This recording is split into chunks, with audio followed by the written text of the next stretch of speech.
my name is Christy, and you are here at Fatigue Happy, the channel where I tell you about the things that I have learned through my chronic illness. And together, we not only survive our chronic illness, but we flourish. One of the most damaging things that can happen to us when you have chronic illness is the loss of purpose in your life. I've noticed through my own hard experience that it's not enough just to have R&R. Story time. One of the things that happened to me was I realized I couldn't do any of the things that I used to be able to do.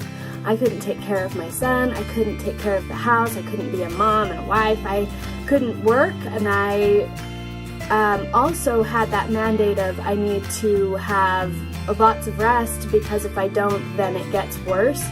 And so I think I just kind of gave up.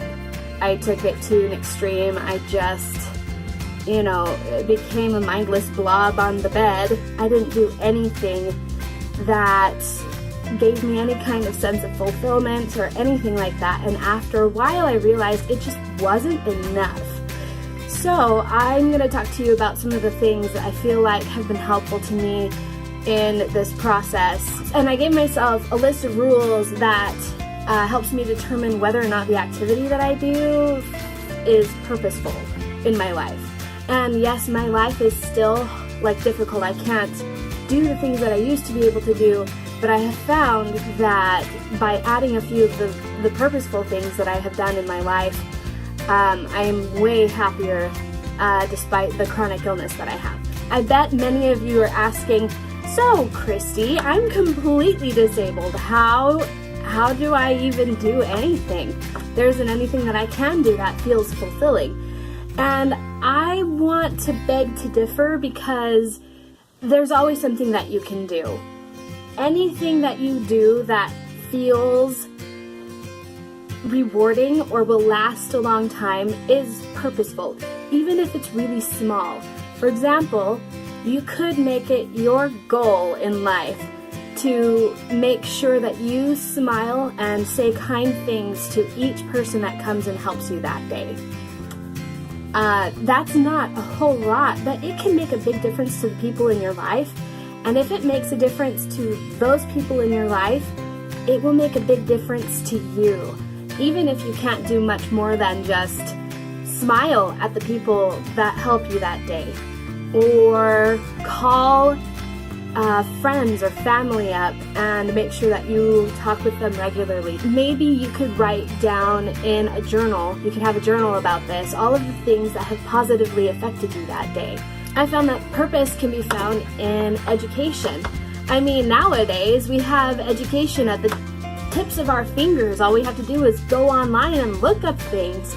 We have libraries full of books that we can rent books from.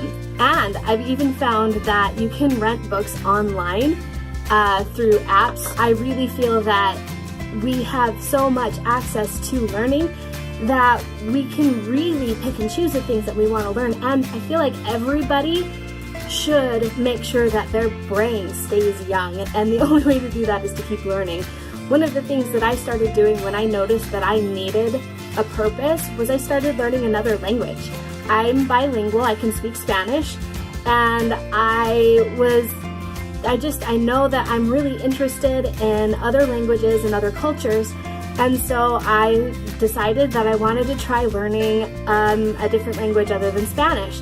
And it was really great. It was wonderful, and it gave me a sense of purpose, so that's something that you can do. Some of the rules that I have for determining whether or not something is purposeful in my life is it going to make a big impact on me, like learning new things? 2, is it going to make a positive impact on others, like sending them thank you cards or reaching out to a community online? 3, will I be proud of what I've done in the future, like making a journal recording all of the things that you're grateful for. Grateful journals are awesome.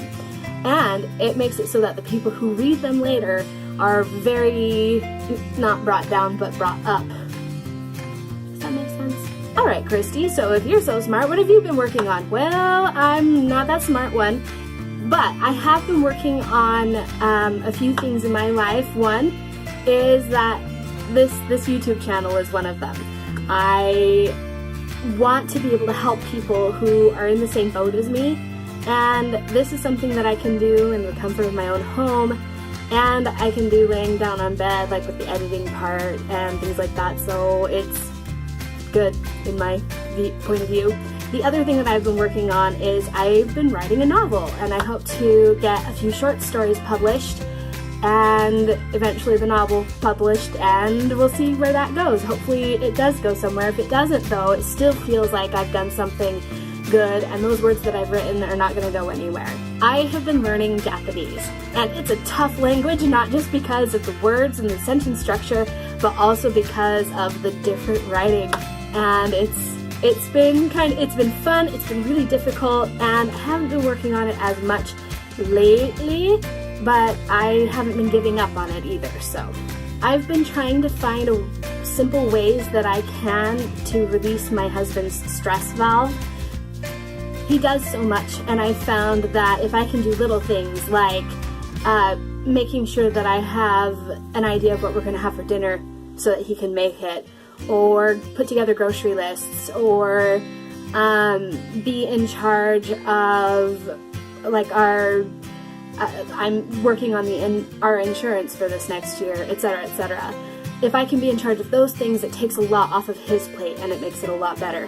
These are the things that I'm doing despite my chronic illness, and I wanted to find out, what kinds of things do you do that bring purpose in your life? Please leave comments below. I really want to know if there's something maybe that I can do, or some good ideas that maybe I can talk about later.